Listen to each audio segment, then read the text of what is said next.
Act 1. The hook and setup. Everyone knows the story. The dreamer who brought wonder to the world. The showman who made the impossible possible. The man who gave us the greatest show on earth.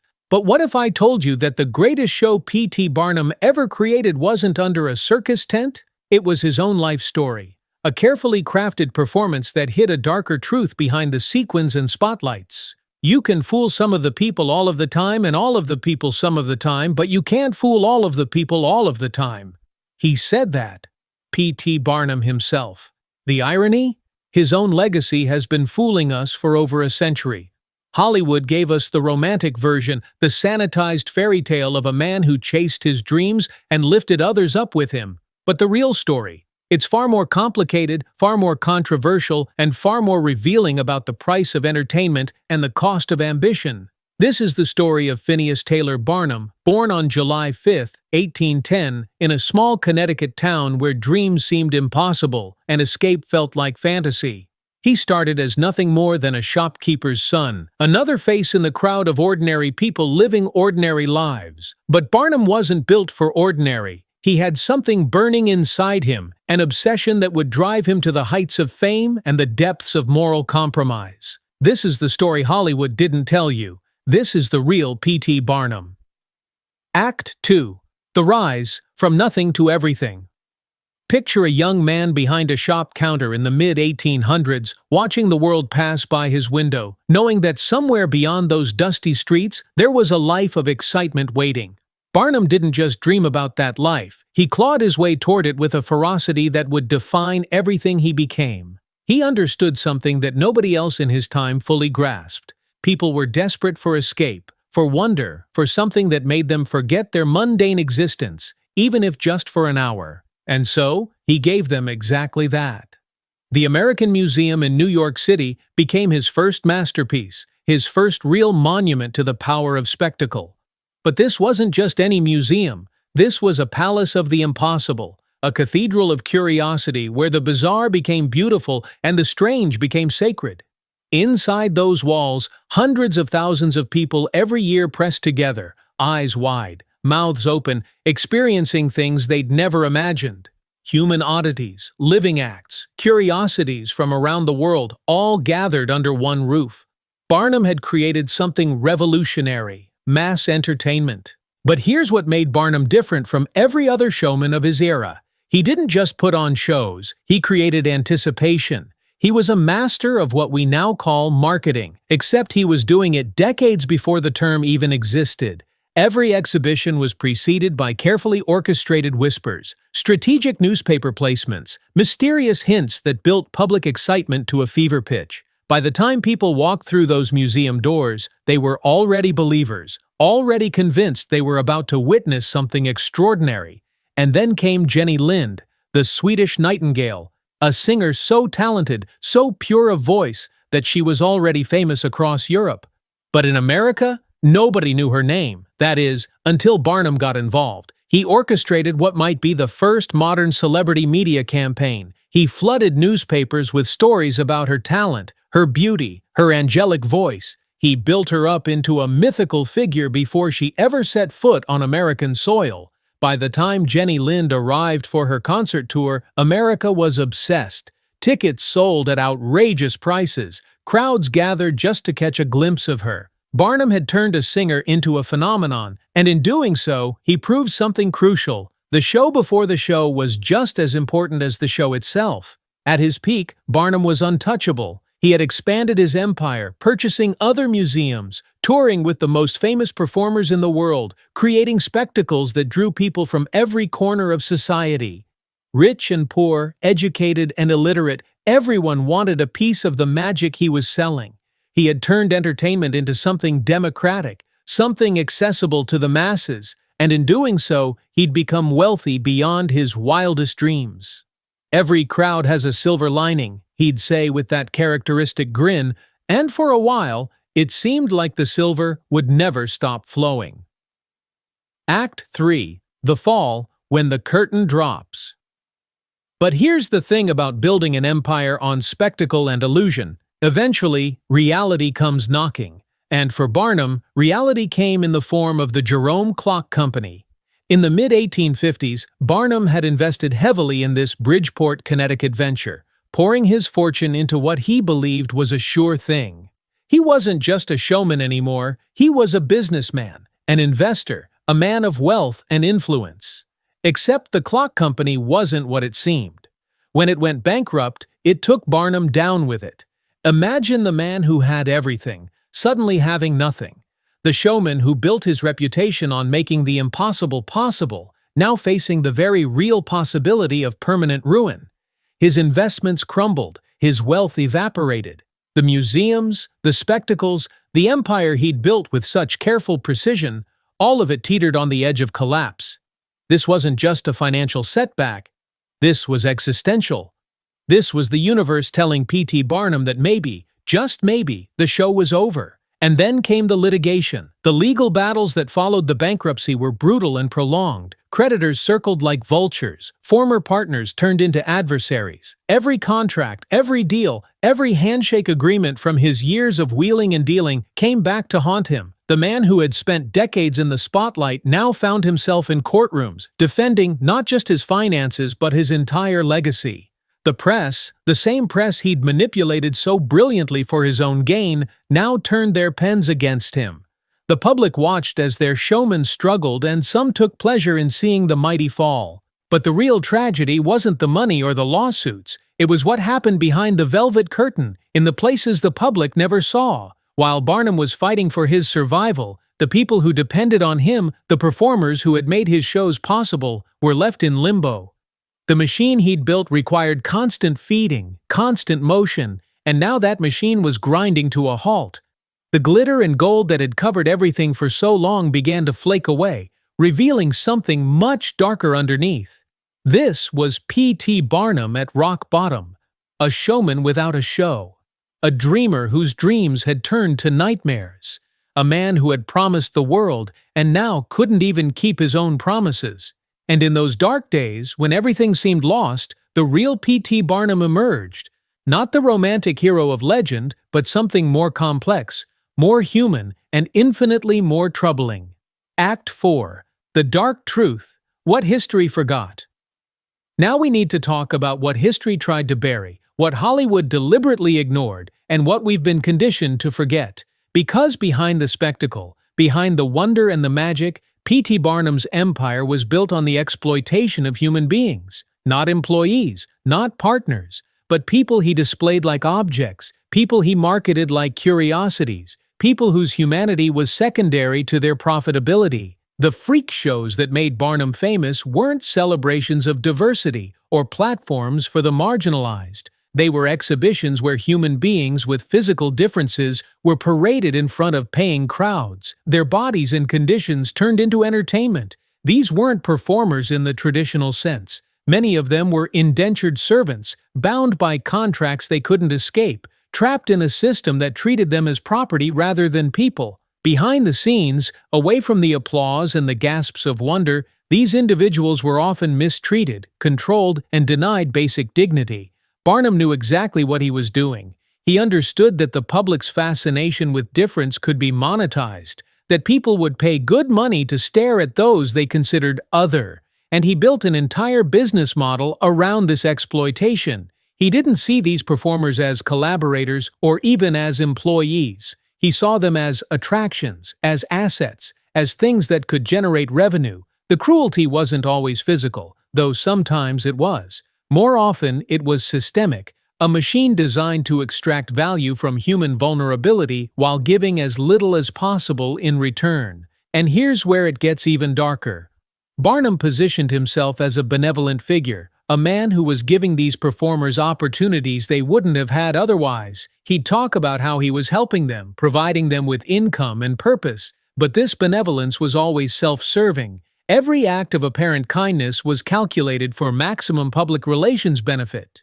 He wasn't helping people out of compassion. He was managing his reputation, ensuring that the public saw him as a hero rather than an exploiter. His charity work, his public gestures of generosity, they all served the same purpose, building the brand of P.T. Barnum, the man who cared. The marginalized individuals he built his wealth on had no such brand protection. They were known only by their stage names, their conditions, their marketable differences. Their real stories, their real struggles, their real humanity was buried beneath the spectacle. Barnum became a millionaire multiple times over. While many of his performers lived and died in relative poverty, their contributions to his empire forgotten as soon as they were no longer profitable. But the exploitation didn't stop at his performers. Barnum's personal life was marked by betrayals and tensions that he carefully kept from public view. His obsession with success, with fame, with being the greatest showman came at a tremendous cost to those closest to him. Family relationships strained under the weight of his ambition. Personal scandals were suppressed. The man who sold wonder to the world created misery in his private life, and he did it all while maintaining that carefully constructed public persona of the jolly showman who loved everyone and everything. This is the P.T. Barnum that Hollywood didn't want you to see. The capitalist exploiter who understood that in America, you could make a fortune by turning human suffering into entertainment, as long as you smiled while doing it. The man who proved that with the right marketing, you could convince people that exploitation was actually opportunity, that dehumanization was actually celebration, that profit was actually progress. ACT 5. The Phoenix Reinvention. But if there's one thing P.T. Barnum understood better than anyone, it was this. In America, failure is never final if you refuse to accept it. While others might have been destroyed by bankruptcy and public humiliation, Barnum saw something different. He saw an opportunity, not to change, not to learn from his mistakes in any meaningful moral sense, but to reinvent, to adapt, to come back bigger and brasher than before. The 1870s and 1880s marked Barnum's second act, and in many ways it was even more impressive than his first. He had lost his museums, lost his fortune, lost his reputation as the invincible showman, but he hadn't lost the one thing that mattered most, his understanding of what people wanted.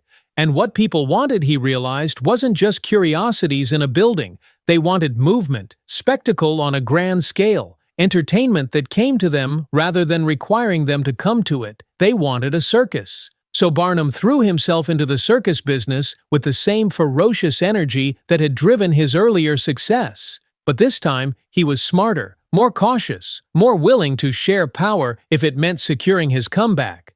He formed partnerships with other circus owners, the very people who had been his rivals during his museum days. The most famous of these partnerships would give birth to the greatest show on earth, the Barnum and Bailey Circus that would become legendary. This wasn't just a business decision. This was calculated risk-taking at its finest. Barnum knew that the circus landscape was competitive and dangerous. One bad season could sink you. One disaster could end everything. So he hedged his bets by partnering with established operators, combining resources and expertise to create something bigger than any of them could have built alone. It was pragmatic, it was smart, and it was vintage Barnum, always thinking 3 moves ahead. The circus allowed Barnum to expand his vision beyond anything the museum had offered. Now he had 3 rings of simultaneous entertainment, exotic animals, death-defying acrobats, clowns, and yes, still those human oddities that had made him famous. But now it was all mobile, all packaged in a way that could travel from city to city, bringing the spectacle to every corner of America. He was democratizing entertainment on a scale never seen before, making the extraordinary accessible to ordinary people in towns that had never experienced anything like it. And once again, Barnum's perseverance paid off. The financial losses of the 1850s became a distant memory as the circus revenue poured in. His ego, which had taken such a beating during his bankruptcy, was restored, and then some. He became not just wealthy again, but a cultural icon, a symbol of American entrepreneurship and showmanship. The man who had been counted out had counted himself back in, and he'd done it on his own terms. But Barnum wasn't satisfied with just being an entertainment mogul. He wanted legitimacy, respectability, a place in the political establishment. So he leveraged his wealth and fame into political office, becoming mayor of Bridgeport, Connecticut. It was the ultimate validation. The showman turned statesman, the entertainer turned civic leader. He had gone from shopkeeper to bankrupt to circus owner to mayor. the American dream in all its complex, compromised, contradictory glory. Through it all, Barnum maintained his philosophy, the worldview that had driven everything he did. Every crowd has a silver lining. To him, every gathering of people was an opportunity, every audience was a potential revenue stream, every moment was a chance to create spectacle and profit from it.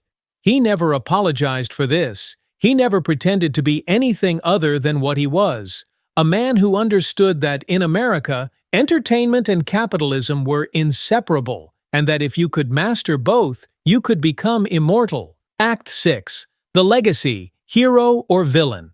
So now we arrive at the impossible question. Who was P.T. Barnum really? Was he the innovative genius who transformed entertainment and gave joy to millions? Or was he the calculating exploiter who built his fortune on human suffering? The answer, frustratingly and truthfully, is both. And that's what makes his legacy so complicated, so controversial, and so relevant to our modern world. Let's start with the innovation. Because it was genuine and it was revolutionary. Barnum didn't just create entertainment, he created the blueprint for modern mass entertainment. Before him, shows were small-scale, local affairs. After him, entertainment became an industry, a machine capable of reaching millions of people and generating enormous wealth. He understood something fundamental about human psychology.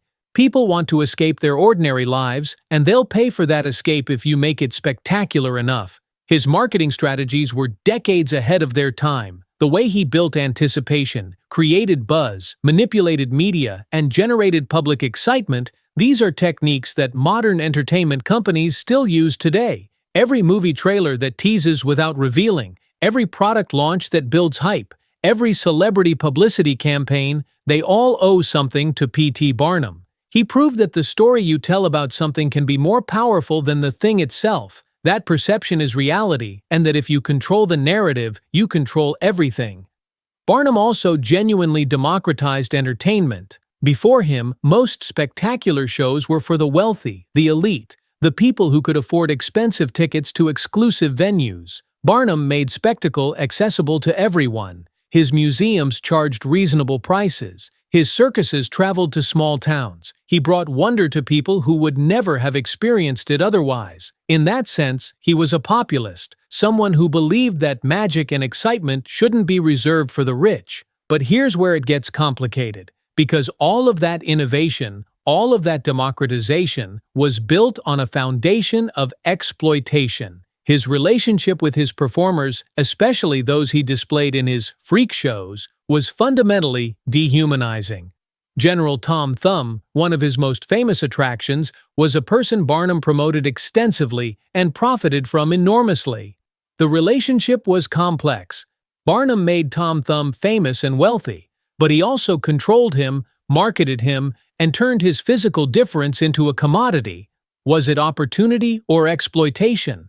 The answer depends on who's telling the story, and this pattern repeated throughout Barnum's career. His relationships with performers and business partners were always transactional, always calculated for maximum benefit to himself. When he partnered with rival circus owners, it wasn't out of camaraderie or respect, it was because partnership was more profitable than competition. When he showcased performers, it wasn't to celebrate them but to profit from them. Everyone was part of the show, and Barnum was always the one holding the strings. His philosophy revealed the truth of his worldview. Every crowd has a silver lining. Notice what that means. Not that every cloud has a silver lining, the traditional optimistic saying, but that every crowd, every gathering of people, represents an opportunity for profit.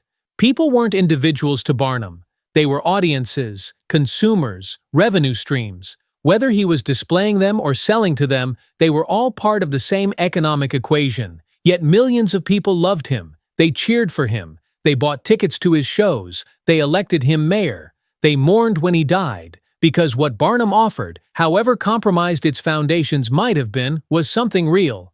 Escape, wonder, a brief respite from the hardships of ordinary life.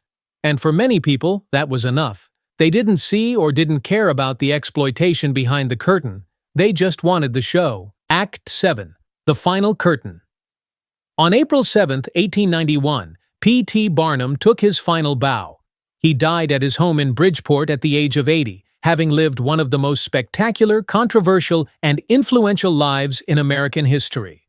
The newspapers that he'd manipulated so brilliantly for decades now wrote his obituaries, most of them glowing, most of them focused on his achievements rather than his compromises.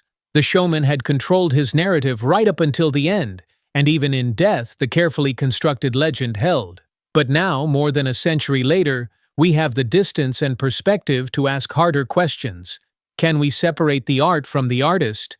Can we celebrate the innovation while condemning the exploitation? Can we acknowledge that someone can change the world and hurt people at the same time? With P.T. Barnum, we're forced to confront these uncomfortable truths because his legacy is so visible, so influential, and so deeply embedded in American culture. The modern entertainment industry owes enormous debts to Barnum. Every theme park, every concert tour, every major sporting event, every blockbuster movie marketing campaign, they all use principles he pioneered. The very concept of the media circus comes from him, both literally and figuratively. He proved that with the right combination of spectacle, marketing, and showmanship, you could create experiences that transcended ordinary entertainment and became cultural events. But we also have to reckon with what he taught us about capitalism and exploitation. Barnum proved that in America, you could make a fortune by commodifying human difference, by turning people into products, by prioritizing profit over humanity. And the disturbing truth is that we're still doing it. Reality television, viral videos of people at their worst moments, the entire infrastructure of online content that thrives on spectacle and controversy, it's all part of Barnum's legacy. We live in a world he helped create, where attention is currency and everything is a show. The question we have to ask ourselves is this: are we still being fooled? Barnum said, "You can't fool all the people all the time." But what if the greatest trick was making us believe we weren't being fooled at all? What if the spectacle he created was so powerful, so appealing, so fundamental to our culture that we've accepted its costs without question? What if we've become a society that's so addicted to entertainment, to escape, to spectacle, that we're willing to overlook the exploitation, the dehumanization, the moral compromises? Hollywood gave us a romantic version of P.T. Barnum, a dreamer who inspired everyone around him and made the world more magical. But the real P.T. Barnum was far more complex. He was a brilliant innovator and a ruthless exploiter. He was a populist who made entertainment accessible and a capitalist who commodified human beings. He was a man of genuine perseverance and questionable ethics.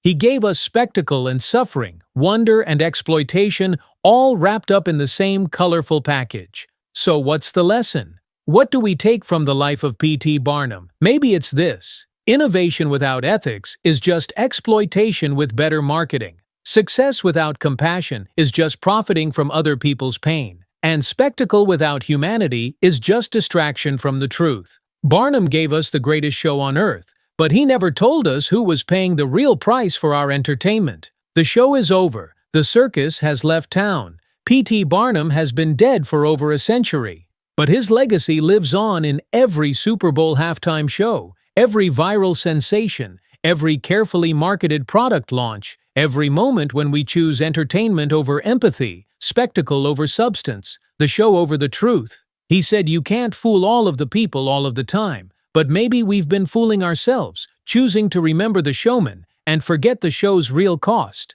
Maybe the greatest trick P.T. Barnum ever pulled was convincing us that the magic was worth it, no matter what it took to create it. The question is, do we still believe him? Or is it finally time to look behind the curtain and decide what kind of entertainment, what kind of success, what kind of legacy we actually want to create? Because the show goes on whether we want it to or not. The only question is whether we'll be the audience, the performers, or the ones pulling the strings. That's the real story of P.T. Barnum. Not the legend, not the movie, but the complicated, contradictory, troubling truth of a man who changed the world and made us question whether that change was progress or just a really good show. Please like the video and subscribe for more.